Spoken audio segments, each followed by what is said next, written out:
Yo como título he colocado hoy para la palabra del Señor, aférrate al reino de los cielos. Porque creo que es fundamental que nosotros podamos hacer eso, que nos aferremos al reino de los cielos, que podamos empezar a pensar en reino, como reino. Somos salvos, hemos recibido al Señor Jesucristo en nuestro corazón cuando hemos declarado y abierto nuestro corazón para reconocerlo como Señor y como Salvador, pero necesitamos ser efectivamente, desde el punto de vista real, ciudadanos del reino de los cielos. Y por eso el Señor nos dice, aférrense a Él. Hay un verso, acompáñeme por favor a Mateo, capítulo 11, verso 12. Mateo 11, 12, que es el que nos muestra y nos dice que solo algunas personas con características especiales se aferran al reino de los cielos. Yo se lo leo y oramos para que Dios nos dirija en su palabra. Dice, desde los días de Juan el Bautista hasta ahora, el reino de los cielos ha venido avanzando contra viento y marea, y los que se esfuerzan logran aferrarse a él. Padre, te alabamos, te bendecimos y te damos gracias. E invocamos tu nombre y tu presencia. Te pedimos que estés aquí con nosotros, que nos acompañes, que sea tu Espíritu Santo el que grabe esta palabra en nuestro corazón, que sea tu presencia la que nos llene, que tu palabra que produce fruto, produzca ese fruto de vida abundante en nosotros. Pedimos, Padre poderoso, que nos llenes, que produzca, Señor, vida, que nosotros podamos entender y practicar tu palabra, que hagamos conforme tu voluntad, en el nombre que es sobre todo nombre, en el nombre de Jesús, amén y amén. Fíjese que dice que el reino avanza contra viento y marea, no se queda quieto, avanza pero con dificultades. Porque yo creo que no son dificultades que únicamente el enemigo coloca para que avance el reino, sino que tristemente nosotros mismos, la humanidad, nosotros los hombres, ser humano, pone dificultades para que el reino de los cielos avance y se establezca. Por eso es necesario esforzarse. Cuando uno lee la palabra de Dios, cuando uno lee sobre todo los evangelios, o lee el Nuevo Testamento sobre todo, a pesar de que en el Antiguo también hay mucho esfuerzo, guerra, mucho trabajo duro del pueblo de Dios para mantenerse en el propósito, uno ve una constante en alguna manera, y es como el Señor Jesucristo nos advierte y nos dice, por favor, esfuércense.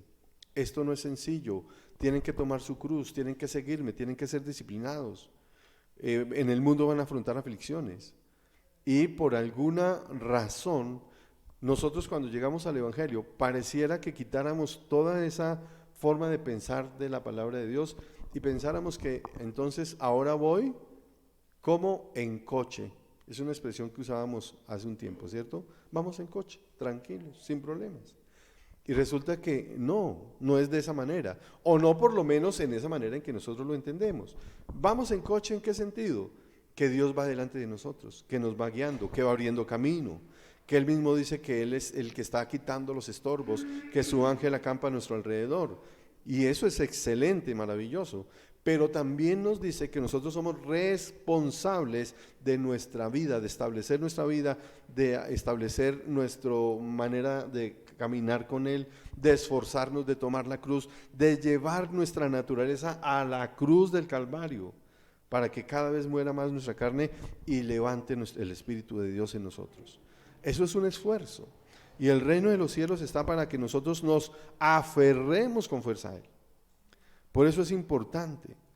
Después de que el Señor Jesucristo estuvo en los 40 días de ayuno allá en el desierto, se enfocó en predicar el reino de los cielos. Se centró en el mensaje, en enseñarnos a establecer el reino de los cielos aquí en la tierra. Y cuando usted lee el Evangelio lo entiende y lo ve. Hay una gran diferencia entre la predicación de Cristo antes y después del desierto. El reino de los cielos está cerca. ¿Por qué es necesario concentrarse en el reino de los cielos? ¿Por qué cree usted que es importante concentrarse? Voy a darle una definición normal, natural, usted la puede buscar en cualquier diccionario, no necesariamente bíblico, el que usábamos nosotros cuando estudiábamos era el Larousse, ¿cierto? No sé si todavía exista. ¿Todavía existe? ¿Hay algún ejemplar por ahí? ahora están digitales. Y uno busca, y en el diccionario hay una definición de reino, dice, de cultura, perdón, de cultura, me distraje un poquito, porque el reino tiene que ver con la cultura.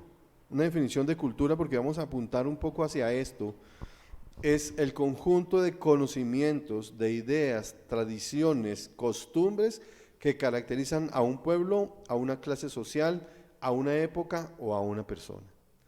O sea, la cultura del reino de los cielos, perdónenme que no se lo dije con mucha claridad, la cultura del reino de los cielos tiene que ver con nuestros conocimientos, tiene que ver con nuestras ideas, o sea, nuestra forma de pensar, tiene que ver con nuestras costumbres, tiene que ver con nuestros métodos, nuestros hábitos.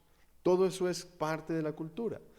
Y cuando yo le pregunto por qué es necesario concentrarse en el reino de los cielos, es porque si bien el nuevo nacimiento, cuando nosotros reconocemos a Cristo como Señor y Salvador, nos da el derecho a ser ciudadanos del reino de los cielos, nos da la residencia, por decirlo así. El nuevo nacimiento nos permite ser ciudadanos del reino de los cielos. El establecer el reino en la tierra es a través de la cultura del reino de Dios.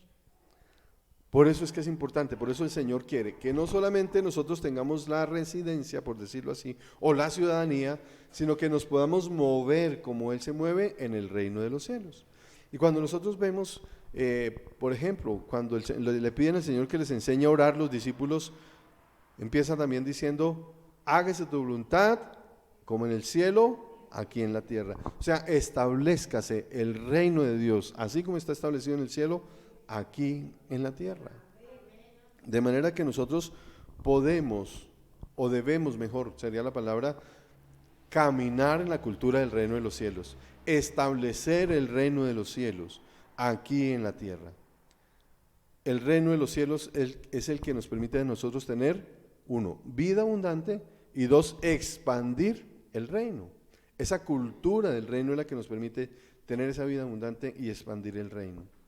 De manera que por eso es que es importante, nosotros podemos ser salvos, nosotros podemos tener la salvación, pero si no nos movemos adecuadamente dentro del reino de los cielos, uno, difícilmente lo vamos a expandir y difícilmente vamos a ver la vida abundante que Dios tiene para nosotros. Por eso es fundamental. En Juan 3:3 le dice el Señor a Nicodemo, de veras te aseguro que quien no nazca de nuevo no puede ver el reino de Dios. O sea que el nuevo nacimiento nos permite entrar al reino, pero movernos dentro del reino es la cultura del reino de los cielos. Y es lo que vamos a estar trabajando durante un tiempo, no solamente hoy, el próximo domingo y el siguiente también, vamos a empezar a establecer esos elementos de la cultura, porque tenemos que luchar contra la cultura que está impostada en nosotros. ¿Cuál cree usted que es? La cultura de la naturaleza caída. Esa es la que generalmente domina, por eso es que el Señor nos dice a nosotros, busquen su restauración, busquen la santidad, caminen, esfuercen, entren por la puerta estrecha, porque hay una cultura que nos domina. Y cuando le dice a Nicodemo, podrán, a través del nuevo nacimiento, podrán entrar en el reino de los cielos, también nos está diciendo que para movernos en el reino de los cielos tenemos que conocer los principios del reino de los cielos. Déjeme colocar un ejemplo un poco natural. Somos ciudadanos colombianos, ¿sí o no? Ok. Y si no nos movemos adecuadamente dentro de la cultura que está en nosotros, entendiendo cultura, por ejemplo, en lo legal, en cuanto a lo que Colombia como norma legal establece, en lo que es delito en Colombia y lo que no es delito en Colombia, si no nos movemos en esos principios y valores, ¿podremos tener una vida próspera aún siendo ciudadanos colombianos? ¿No? Porque vamos a delinquir, porque vamos a transgredir las normas, porque no vamos a estar no solamente en el delito, sino que también en lo social. Un ejemplo. Nosotros venimos aquí a la iglesia y venimos con un traje adecuado, ¿cierto? Con una manera correcta de vestir, pero si alguien llega en pantaloneta de baño, no podemos decir que está desnudo, ¿sí? No, pero ¿está vestido para el momento? No, no es parte de la cultura. ¿Ve? Es un ejemplo sencillo, pero que nos deja ubicarnos por qué debemos conocer o por qué la importancia de los principios del vivir en el reino de los cielos. Porque no podemos vivir como si estuviéramos en el mundo y pretendiendo ser del reino de los cielos. Dijimos, el nuevo nacimiento nos da la ciudadanía. Sí, el arrepentimiento es el único requisito para entrar al reino de los cielos. Es el único. Pero hay otros requisitos, por decirlo así, que son definidos, que son claros, pero que tenemos que conocerlos, que nos permiten mantener la residencia en el reino espiritual. Nos permiten mantener la residencia. Porque si yo nazco de nuevo, pero si vuelvo atrás, si sigo comportándome como enemigo de la cruz de Cristo, pues no voy a obtener la vida eterna. Amén. Entonces, vamos a ver hoy 5 principios que nos sirven mucho para que nosotros podamos empezar a moldear nuestra manera de ser, de pensar y de vivir, y entender que esto es necesario, no es si quiere o no quiere, necesario para mantenerse en el reino de los cielos. Y el primero es dependencia total de Dios. Un ciudadano del reino de los cielos depende totalmente de su rey, de su Señor, de su Salvador. No podemos depender a medias, para esto sí, para aquello no. No, total, dependencia total. Juan 15:5 es la base que nos permite a nosotros entender esto con claridad. Juan 15:5, yo soy la vid y ustedes son las ramas. El que permanece en mí como yo en él, dará mucho fruto. Separados de mí, no pueden ustedes hacer nada. Y ese nada se refiere a nada en absoluto. O se refiere a todo lo que nosotros tenemos que hacer. Nos tenemos que unir a Dios de manera íntima, total. No podemos nosotros decir que somos ciudadanos del reino si no dependemos 100% de Dios. Eso es una característica importantísima. Tal vez en este momento nosotros decimos, sí, claro, es importante, pero tenemos que ir analizando las cosas. Se refiere a todo lo que... El Señor Jesucristo decía que Él era ciudadano del reino de los cielos, cuando decía que Él hacía solo lo que su Padre le decía y decía solo lo que su Padre le decía. Juan 15:19, se lo voy a leer. Entonces Jesús afirmó, ciertamente les aseguro que el Hijo no puede hacer nada por su propia cuenta, sino solamente lo que ve que su Padre hace, porque cualquier cosa que hace el Padre la hace también el Hijo. Y si lo llevamos a nuestro plano natural, ¿qué deberíamos hacer nosotros entonces? Solo lo que Dios nos dice, ¿cierto? Y pensando ampliamente, podemos entender con claridad que Dios tiene que ver en todas las áreas de nuestra vida. Aún en las que no pensamos en las que estaría Dios. Porque Dios está en todas, pero hay algunas en las que pensamos nosotros que no está. Claro, Dios es integral. Y vemos el término, muy rápidamente vamos a ver el mismo término que usó Guilla hace unos días en su predicación, el secularismo. Sí, señor, 5:19. Y el secularismo es una palabra que quiere decir sin Dios. Secular es sin Dios. Y entonces hay gente que dice, yo soy cristiano, pero en mi vida secular, o sea, mi vida secular es, por ejemplo, mi trabajo, las acciones que yo hago que no tienen que ver con la iglesia. Y esa no es una vida secular, porque nosotros de secularismo, ¿qué podemos tener? Nada. Nada es sin Dios. Yo voy al estudio, yo voy a la universidad, yo voy al trabajo, voy a mi negocio, estoy en mi casa con Dios. Por eso mi dependencia tiene que ser total de Dios. Nosotros tenemos que hacer todo lo que Dios nos dice. Y en todas las áreas. Como padres, Dios nos dirige. Como esposos o esposas, Dios nos dirige. Como comerciantes, Dios nos dirige. Como empleados, Dios nos dirige. Como hijos, nos dirige. En todo, como ciudadanos, nos dirige. O sea que tenemos que depender 100% de Dios. No en nuestra propia prudencia. Esto lo dice Proverbios 3, 5 al 7. Yo tengo varios versos, se los voy a ir leyendo, pero no lo quiero hacer pesado desde el punto de vista que lo anote si no quiere. Proverbios 3, 5, 7 dice: confía en el Señor de todo corazón y no en tu propia inteligencia. Reconócelo en todos tus caminos y Él allanará tus sendas. ¿Qué es allanar? Limpiar, enderezar, ¿cierto? Si estaba así levantada, la allana, la aplana, para que nosotros caminemos con facilidad espiritual. No seas sabio en tu propia opinión, más bien teme al Señor y huye del mal. O sea, dependa de Dios en todo. ¿Usted es inteligente? Claro que es inteligente porque Dios le dio sabiduría. Pero la muestra dependiendo de Dios, pidiéndole consejo a Dios. Lo más inteligente que nosotros podemos hacer es decirle: Señor, ¿y ahora qué tengo que hacer? ¿Qué decisión tomo? ¿Por dónde cojo? ¿Qué hago? ¿Qué no hago? Es lo más inteligente, porque por más sabiduría que Dios nos haya dado, no es superior a la de Él. Entonces, no confiemos en nuestra propia inteligencia, confiemos en Dios. Tenemos nosotros un desafío. ¿Cuál? Empezar a pensar en este primer principio y preguntarnos si estamos buscando a Dios con todo nuestro corazón, si anhelamos que su presencia esté en nosotros y si realmente estamos viviendo en esa manera. Hoy cada principio nos desafía a decir: oiga, yo estoy anhelando la presencia, yo estoy confiando plenamente en Dios, yo dependo de Dios, y esa respuesta no es importante para mí, es importante para usted, porque es usted el que se va a preguntar. ¿A quién le sirve?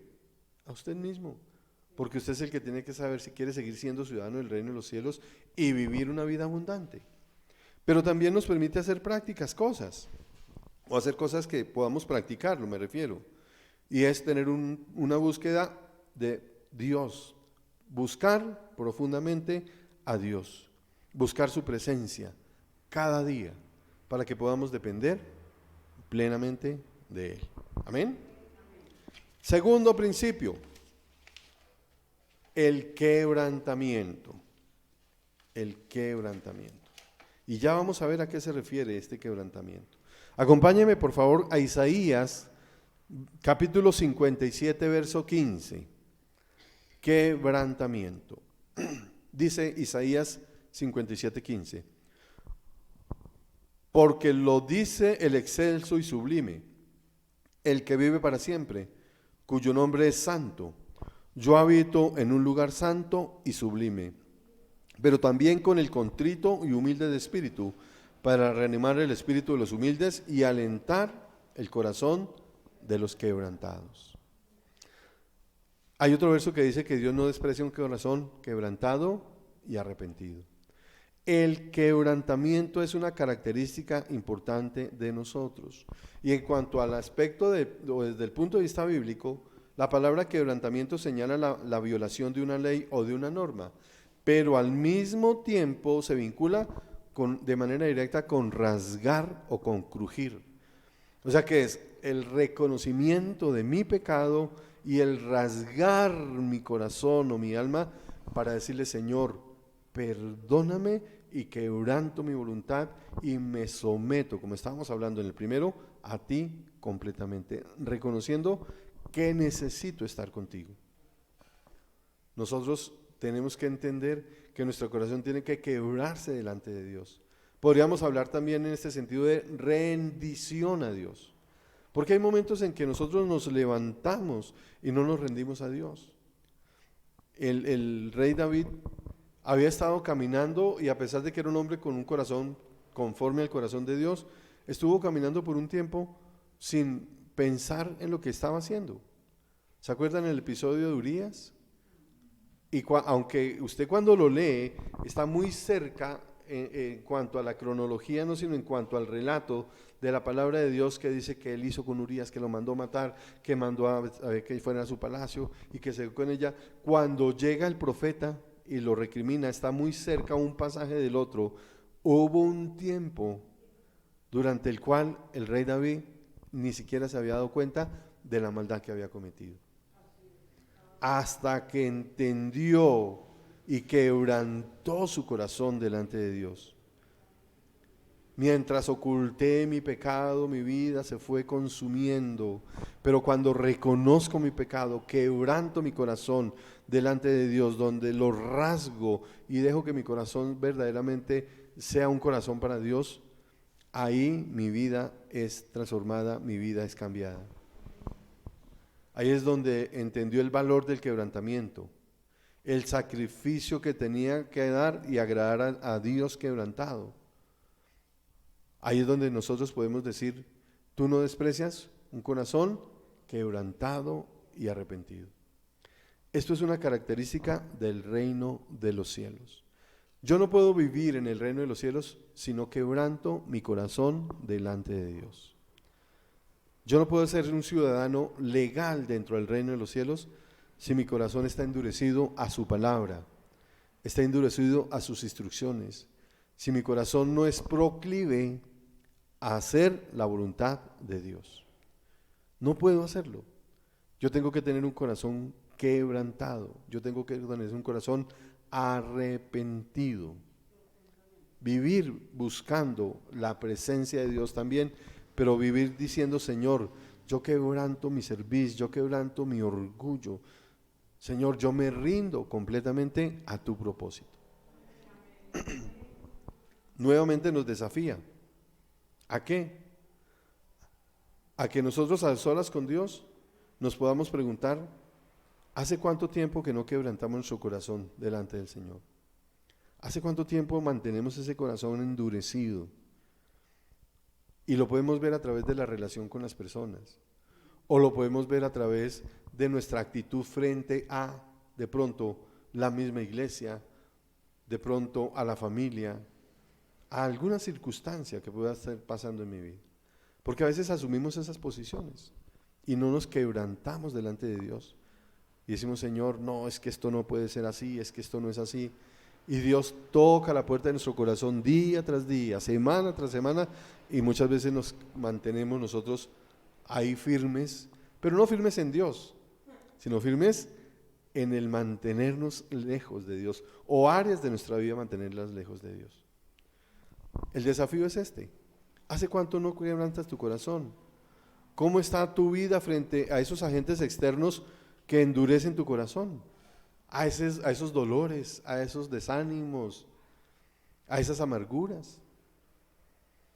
Porque nosotros tenemos dificultades, en el mundo afrontaremos dificultades, pero a pesar de eso mi corazón está quebrantado delante de Dios. Porque a veces nos mantenemos, esas dificultades nos mantienen nosotros heridos. Y hay quien dice, no, si yo tengo que perdonar hasta a Dios. Yo no lo entiendo. Yo no lo entiendo racionalmente. Como una persona puede decir, no, es que me tocó perdonar a Dios. Pues Dios, ¿qué hace malo? Nada.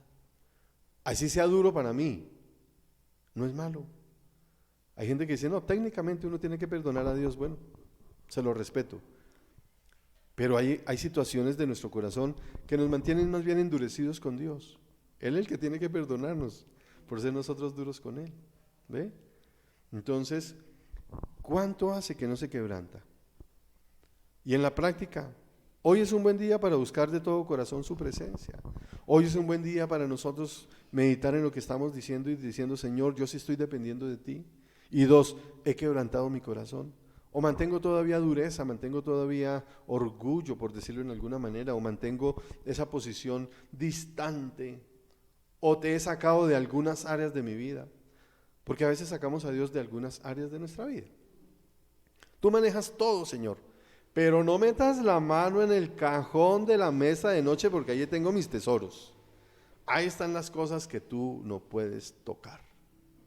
Y uno se mira y se revisa, y todos tenemos nuestro cajón de la mesa de noche en la cual guardamos nuestros chécheres, nuestra basura, lo que no sirve, pero que se convierte en un tesoro, ¿o no? Vaya mentalmente al cajón de la mesa de noche a ver qué tiene, que no le sirve, pero que no me lo boten. No me lo boten. ¿Sí o no? Entonces, quebrantemos nuestro corazón a Dios. Hoy es un buen día para pedirle al Espíritu Santo que nos llene de la paz, de la tranquilidad que solo Él nos puede dar.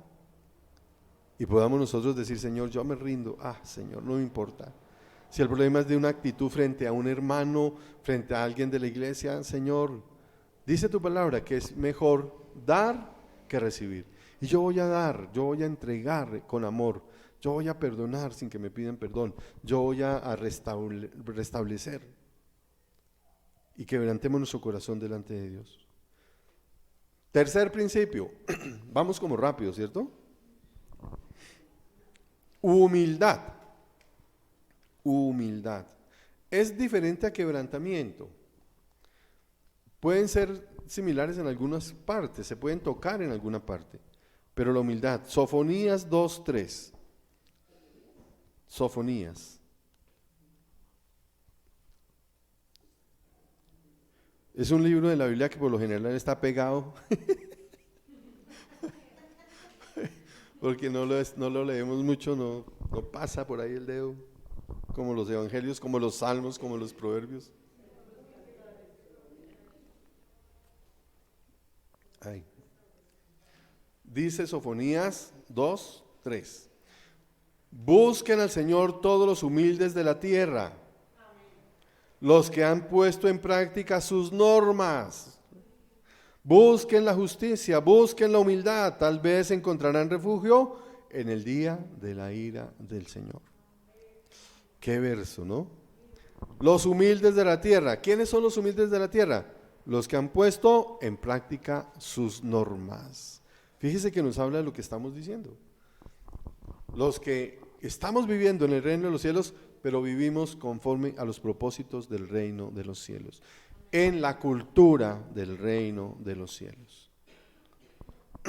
Busquen la justicia, busquen la humildad, características de nosotros, de los seres, de los hijos de Dios. Mire, el problema es cultural. El problema es cultural. Nosotros, como decíamos al principio, tenemos impostada, tenemos metida, tenemos como ahí adherida fuertemente la cultura caída. Y nosotros somos muchas veces manejados, por decirlo así, por esos principios, por esos valores, por esos sentimientos, por esas creencias, por esas actitudes. Y es una lucha, es un choque entre las culturas, y esto tiene que ver con la confrontación de los dos reinos. Reino de la luz y reino de las tinieblas. Lo mismo que dice el Señor, dos caminos, puerta estrecha y puerta ancha.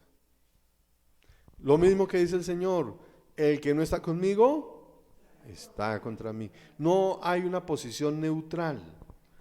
Yo no puedo decir, no, yo sí estoy contigo, pero pues ahí quieto, ¿no? Yo no estoy ahí pues que es que me vaya y sea fanático y entonces viva metido en las cosas tuyas. No, pero yo estoy contigo. No, si no estás con Dios, estás contra Dios. Y esa es una lucha cultural. Es un conflicto que se presenta en ese sentido. Él nos enseñó de los dos reinos, de ese conflicto de las tinieblas y la luz. Y esto nos enfrenta forzosamente entre la humildad y la soberbia, entre el amor y el odio, entre lo bueno y lo malo. Nosotros tenemos que ser humildes, tener un corazón humillado delante de Dios, reconocer que sin Dios nada podemos hacer. Nada podemos hacer sin Dios. Humildad es saber con claridad la dimensión que Dios nos ha dado en cuanto a lo alto y a lo bajo. ¿A qué me refiero con esto? Que humildad no es solamente decir, no, es que yo soy muy humilde y dejo que todo el mundo pase por encima de mí. Eso no es humildad. Eso es no tener carácter. Pero humildad es reconocer que así como Dios me ha dado a mí talentos, también a otras personas le ha dado talentos, pero también humildad es reconocer que necesitamos a Dios en todas las cosas que nosotros hacemos. En todas las áreas, sí, Señor. Entonces tenemos que vivir con humildad. Nosotros no podemos ser orgullosos, porque Dios humilla a los altaneros, pero exalta a los humildes. Y tiene mucho que ver con las actitudes que nosotros tenemos muchas veces frente al mismo Señor, al mismo Dios. Muchas veces por orgullo dejamos de asistir a la iglesia. Muchas veces por orgullo dejamos de escuchar la palabra del Señor cuando nos confronta, cuando nos reta, cuando nos pone en el lugar que nos corresponde. Muchas veces por orgullo dejamos de tener relación o vínculo con personas con las que nosotros tenemos que tener familiaridad. El orgullo se levanta. Recuerde que el orgullo es parte de la raíz del enemigo, el príncipe de este mundo. Él se levantó, quiso ser más que Dios, seré semejante al Altísimo, y ese es el orgullo, lo que ha sembrado en gran manera en nuestro corazón y no nos permite quebrantarnos delante del Señor. Nosotros tenemos que tener un corazón humilde. ¿Cómo hago yo entonces para vivir con humildad? ¿Cómo puedo yo quebrantar ese orgullo que está metido en nosotros? Dependiendo del Espíritu Santo. Dependencia del Espíritu Santo. ¿Por qué lo enfoco yo hacia la dependencia del Espíritu Santo? Porque parte del fruto del Espíritu Santo es la humildad. Gálatas 5, 22, 23, que lo conocen ampliamente, que yo sé que lo han leído y que sé que todos lo tenemos en nuestro corazón, pero tenemos que hacerlo aflorar. Gálatas 5, 22 y 23. Si es un fruto, tiene que estar fuerte. Recuerde que el fruto empieza pequeñito, es un proceso, ¿cierto? Pequeño y va creciendo, creciendo, madurando, creciendo, creciendo. O sea, si el Espíritu Santo produce un fruto en nosotros, quiere decir que nosotros podemos crecer en ese fruto, hacer que ese fruto cada vez sea más grande y más maduro. Madurez espiritual. En cambio, el fruto del Espíritu es amor, alegría, paz, paciencia, amabilidad, bondad, fidelidad. ¿Cuál más? Humildad. El fruto del Espíritu Santo es humildad. De manera que si yo quiero vivir de una manera humilde, tengo que tener relación íntima ¿con quién? Con el Espíritu Santo. Siga por favor y toma asiento, bienvenido. Tenemos que tener relación íntima con el Espíritu Santo. No podemos nosotros simplemente dejar ahí al Espíritu Santo de ladito. El Espíritu Santo es importantísimo en la vida del creyente. Nos da revelación. ¿Qué más nos da? Convicción de pecado. ¿Qué más nos da? La vida. Nos muestra lo que viene. Ese es el que nos habla, el que hace que la palabra sea vida en nosotros. Y es Dios mismo. ¿Es Dios mismo o no? De manera que es importante que nosotros empecemos a tener esa comunión íntima con el Espíritu Santo, que va unida con la palabra, por supuesto que sí, pero tenemos que verdaderamente abrir nuestro corazón y que Él abra nuestros oídos, nuestros ojos, nuestros sentimientos, todos nuestros sentidos espirituales, esa comunión con el Espíritu Santo. Leamos Lucas 7:10.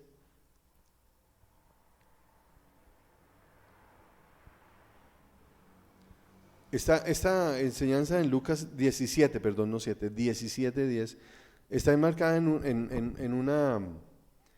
un pasaje de la Biblia en que los discípulos querían decir, bueno, pero ¿cuál es el más importante aquí en el reino de los cielos? ¿Cuál de nosotros? Nosotros todos estamos juntos, pero estamos luchando como para ver cuál es el que va a estar a tu derecha, cuál es el que va a estar a tu izquierda. Y el Señor les enseña a quebrantar su orgullo. Ahí en ese pasaje de Lucas 17, dice, así también ustedes, cuando hayan hecho todo lo que se les ha mandado, deben decir, somos siervos inútiles, no hemos hecho nada más que cumplir con nuestro deber.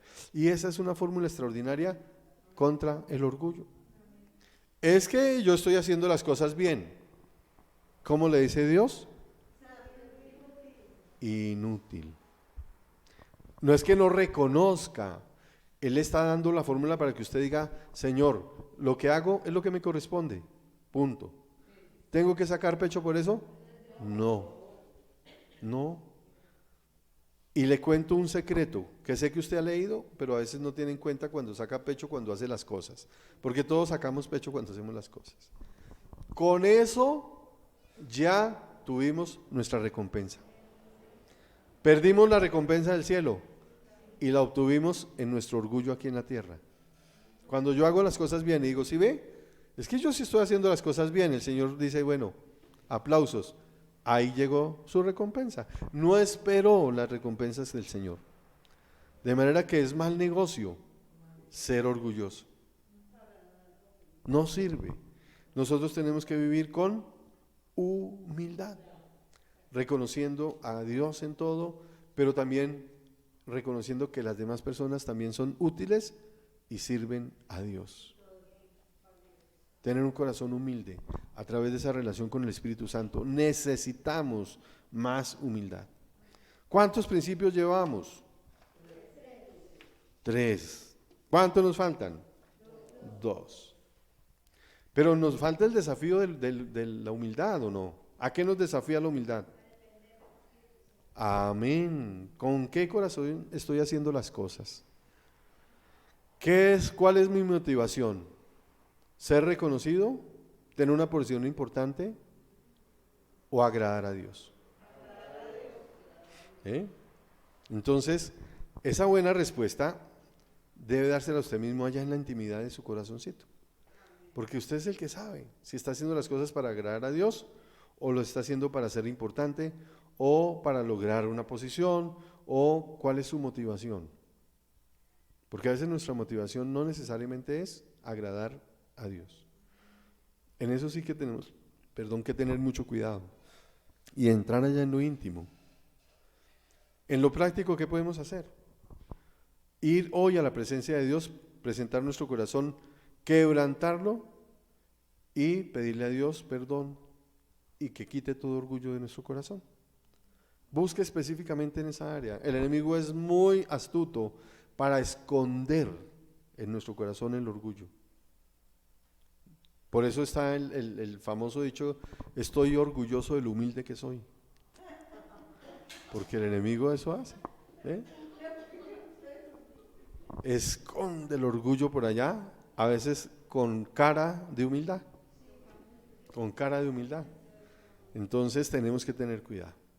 Bueno, siguiente principio, buscar la justicia de Dios. Mateo 6:33.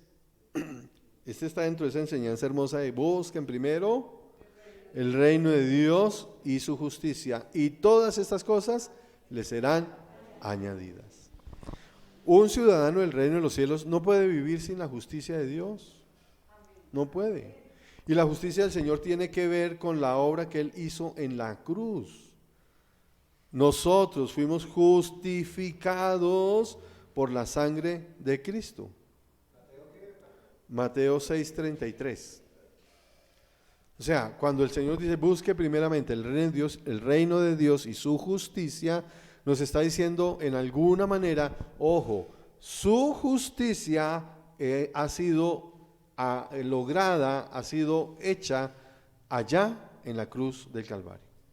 Él fue el que nos justificó, fue su sangre la que nos justificó. Y en alguna manera, el que Él nos haya justificado allá, eso tiene que influir en nuestra conducta, en nuestra manera de ser, en nuestra manera de actuar. Porque no puede ser que nosotros reconozcamos al Señor como Señor y Salvador, pero sigamos caminando descaradamente como enemigos de la cruz de Cristo. Ese reconocimiento tiene que traer transformación a mi vida. Ese reconocimiento tiene que hacer que yo sea una persona diferente. Porque esto es lo que decíamos al principio. Allá en la obra de salvación, lo que hizo fue traernos una nueva naturaleza, un nuevo nacimiento. Ya nosotros somos capaces de agradar a Dios porque hay una naturaleza espiritual diferente en nosotros. Dios rompió con la naturaleza vieja e hizo en nosotros una nueva naturaleza. No la va a hacer, ya la hizo. Pero es responsabilidad de nosotros caminar y crecer en esa nueva naturaleza. Esa es la obra de santificación del Espíritu Santo, de ir perfeccionándonos a nosotros en nuestro carácter todos los días, de ir cambiando nuestra mente, de ir renovando nuestra vida. Pero eso va junto con el concurso de nosotros.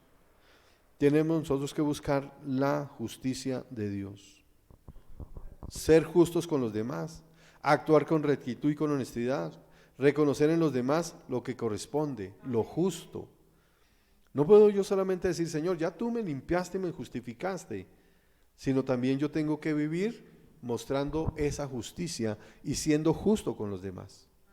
No puedo ser injusto. Ahora, tampoco podemos desconocer el contexto en el que se da esta palabra. En el contexto, esta verdad espiritual tiene que ver con nuestra lucha, con la ansiedad, con la preocupación por lo terrenal. Por eso el Señor dice, busquen el reino de Dios y su justicia y todas estas cosas les serán añadidas. ¿Y de qué cosas habla? De las necesidades terrenales, de las necesidades básicas de nosotros. Esto quiere decir que si yo me enfoco en buscar mis necesidades básicas, estoy quitando mis ojos del reino de los cielos, de la justicia de Dios.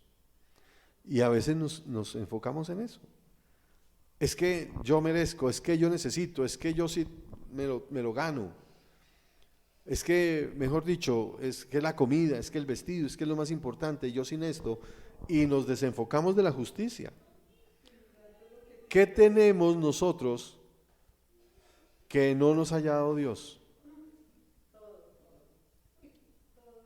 Todo nos ha dado Dios. O sea, la respuesta sería nada. ¿Qué tenemos que no nos haya dado Dios? Nada. ¿Qué tenemos que nos haya dado? Todo. ¿Ve? Entonces, entender que la justicia de Dios es la que nos permite tener las cosas. Hoy, por la justicia que recibimos en el Calvario, podemos estar acá. ¿Sí o no? Recuerde que lo primero que hicimos fue invocar su nombre y su presencia. Y si no estuviésemos cubiertos por la sangre del Señor, no podríamos estar en la presencia de Dios. No podríamos estar en la presencia de Dios. Porque Dios no trata con la injusticia. A veces uno dice, estas son palabras que se dicen. Señor, invocamos tu nombre y tu presencia y creemos que está acá. Pero yo estoy con injusticia. Ahí no está la presencia de Dios en su corazón, en su vida. Él no trata con la injusticia. Entonces, tenemos que también entender que la justicia de Dios tiene que ver con que Él en la cruz del Calvario nos da todo lo que nosotros necesitemos. Y no debemos nosotros estar afanados por buscarlo. Ojo, no quiero decir que no trabaje como Dios dice, porque Dios dice, trabaje con honestidad, trabaje con diligencia, trabaje con ética, pero trabaje con sus ojos puestos en el reino de los cielos, confiando en que si usted es productivo es porque Dios le da la productividad. En que si usted tiene buenos resultados es porque Dios es el que le permite tener buenos resultados. Porque a veces nos enorgullecemos sin darnos cuenta. Y nos pasa a todos. Y cuando nos damos el porrazo es cuando volvemos a decir, Señor, ¿y qué pasó? Que nos levantamos y nos separamos de la justicia de Dios. El miércoles hablábamos de un verso que es importante, para mí es fundamental. Y es que el que quiere justificarse a sí mismo, quiere presentarse delante de Dios justificado por sus propias obras, ha roto con Cristo, ha caído de la gracia. Y esto tiene que ver con la justicia. O sea, nosotros podemos estar aquí porque ya recibimos justicia, ¿en dónde? En la cruz del Calvario. Él murió por nosotros, Él nos compró, Él pagó un precio altísimo por cada uno de nosotros. Ciudadano del reino de los cielos, busca esa justicia. Señor, yo te pertenezco, yo he sido justificado por tu sangre. Señor, es tu sangre la que me permite estar acá. y me mantengo dentro del ámbito de la santidad y de la sangre de Cristo. Amén. ¿Cuál sería el desafío? Nuevamente revisar nuestra vida. Estoy preocupado, ansioso, estoy tomando decisiones sin tener en cuenta a Dios, estoy dejando la justicia de Dios, estoy amparándome en mi propia justicia. Generalmente nuestras respuestas son no, pero cuando entramos en nuestra intimidad y empezamos a ver los detalles, nos podemos dar cuenta si sí o no estamos en algunas cosas de nuestra vida dejando la justicia de Dios a un lado. A veces vivimos como ese vallenato, yo no me lo sé muy bien, es un vallenato que dice que dame salud, ¿y qué es? Dame salud. Ese reino no conoce. ¿No le gusta esa música? ¡Uah! ¡Pastor! Es que hay un vallenato que es conocido, solo te pido trabajo, solo te pido salud y algo más. Que de lo demás me encargo yo. ¿Sí o no? Y entonces, ¿eso es qué? Eso es no mirar la justicia de Dios. ¿Y de qué me voy a encargar yo? ¿Cuántas personas hay que tienen salud y no tienen un peso? No tienen amor, no tienen paz.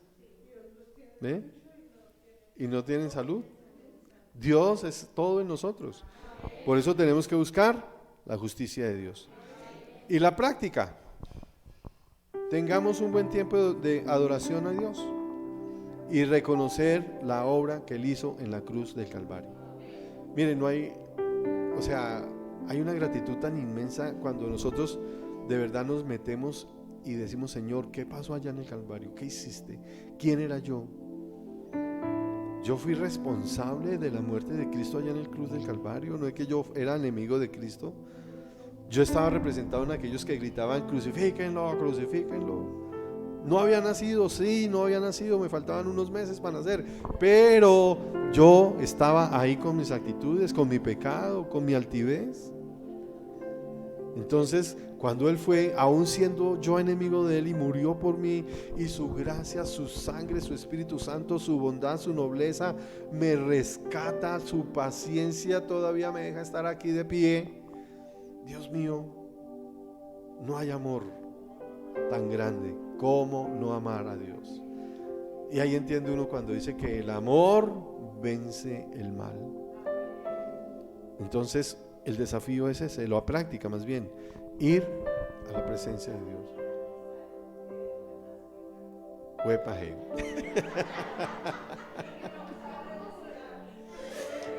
Vida y salud, que de lo demás, imagínense, de lo demás, cuando el Señor nos dice, gracias.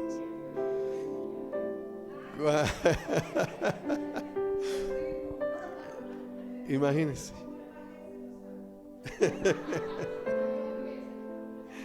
Ay, perdón, se me salió, era amén. No es que se digo amén, es así sea, no es un así sea, no, dame todo, Señor, porque de ti depende mi vida. Y entonces estábamos en eso, en la práctica, buscar esos elementos en los cuales nosotros tenemos que estar metidos en la justicia, en la sangre de Cristo. Amén. Bueno, el último de hoy: amar a tu prójimo. Sí, ¿no? El más sencillo. Mogollo, decíamos nosotros en el colegio. Mogollo. Lucas 10, 25, 28. Lucas 10, 25 al 28.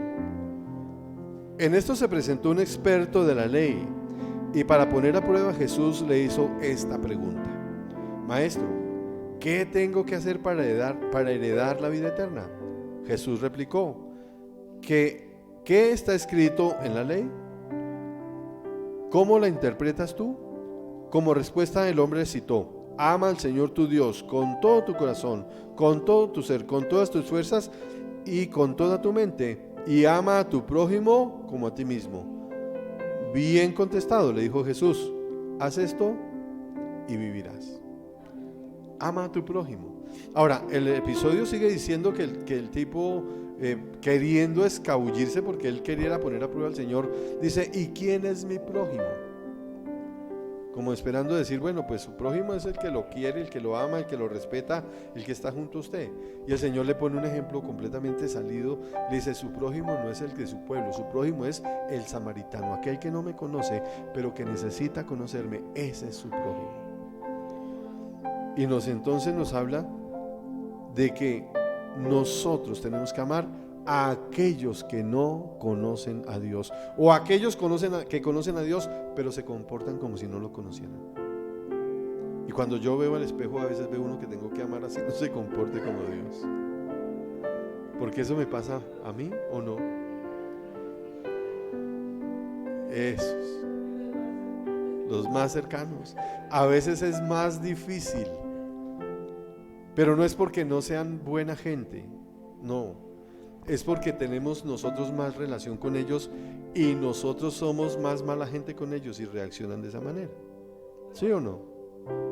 El problema no está allá. ¿El problema dónde está? Acá. Siempre el problema está acá. ¿No dice el Señor que nosotros tenemos que mirar la paja en el otro y la viga en nosotros? Y para amar al prójimo tenemos que tenerlo desde ese sentido. Ese amor nos hace que nosotros levantemos nuestra vista para ver las necesidades de los que están a nuestro alrededor, para conocerlos como Dios los ama también, para entenderlos y para ayudar a restaurarlos cuando han caído de manera espiritual. No caer encima, al caído caerle, no. Al caído restaurarlo, levantarlo, amarlo. Entonces nosotros tenemos que tener la misma actitud que tuvo el Señor Jesucristo cuando vio las multitudes, por ahí en Mateo 9:36, si no estoy mal. Al ver las multitudes tuvo compasión de ellas, porque estaban desamparadas y dispersas como ovejas que no tienen pastor. Ese es el amor que Dios nos pide a nosotros, amar a las personas así no nos amen a nosotros, que es lo más difícil. Aquellos que nos hacen daño tenemos que aprender a amarlos con el amor de Dios. Ahora, estoy seguro que no quiere decir que nos dejemos hacer daño de ellos. No, Dios no quiere eso. Nos ha llamado a libertad. Pero Dios sí quiere que les amemos. Y la muestra más grande de amor es la que hizo el Señor Jesucristo en la cruz. Aun cuando éramos sus enemigos, lo dijimos hace un momentico, Él nos amó y dio su vida por nosotros. Ciudadanos del reino de los cielos, tenemos que amar a todas las personas. Tenemos que buscar el bien de las personas. Nosotros no podemos ir por ahí despotricando, hablando sandeces, escribiendo sandeces, porque hoy hablamos con los deditos también, y reflejando odio, discordia, amargura con nuestra manera de expresarnos. Somos embajadores de Cristo. Y eso es una inmensa responsabilidad. Eso es una inmensa responsabilidad. Muchas veces con nuestro desamor, no con nuestro amor, con nuestro desamor, mostramos a un Dios que no es el Dios que nosotros tenemos. Las personas afuera que no quieren venir por el mal testimonio, no quieren venir por el mal testimonio de los que están afuera, no, de los que están adentro, porque no han sido amados como corresponde. Entonces, el desafío es proponernos verdaderamente nosotros a mirar la necesidad de nuestro alrededor, de nuestra familia, de nuestro barrio, del trabajo, del colegio. Que nosotros digamos: yo quiero amar a esta persona con el amor de Cristo. Y en cuanto a la pareja, que eso es parte importante, el Señor nos habla cómo debemos amarnos como esposos y como esposas. Entonces, ese es el desafío. Y en la práctica, hacer hoy día una buena, esa decisión concreta de empezar a caminar mostrando el amor a las personas. Y podemos empezar mostrándole el amor a nuestro esposo, a nuestra esposa, a nuestros hijos, aquellos con los que esté usted conviviendo, porque al fin y al cabo tenemos que empezar a irradiar el amor desde nuestro corazón hacia afuera. No deje sin solucionar su problema en su casa y vaya a solucionar el del vecino. No, solucione primero el problema de su corazón para que después pueda ir a solucionar los demás. Amén. Bueno, estas son los primeros 5 principios para aferrarnos al reino de los cielos. Sencillos muchas veces no. Simples en el sentido de que los vimos, sí, simple, pero practiquémoslos, por favor. Aferrémonos al reino. Esfuércese por practicar estos 5 principios. Amén. Padre Santo, te alabamos, te bendecimos y te damos gracias, Señor, por este día que nos regalas.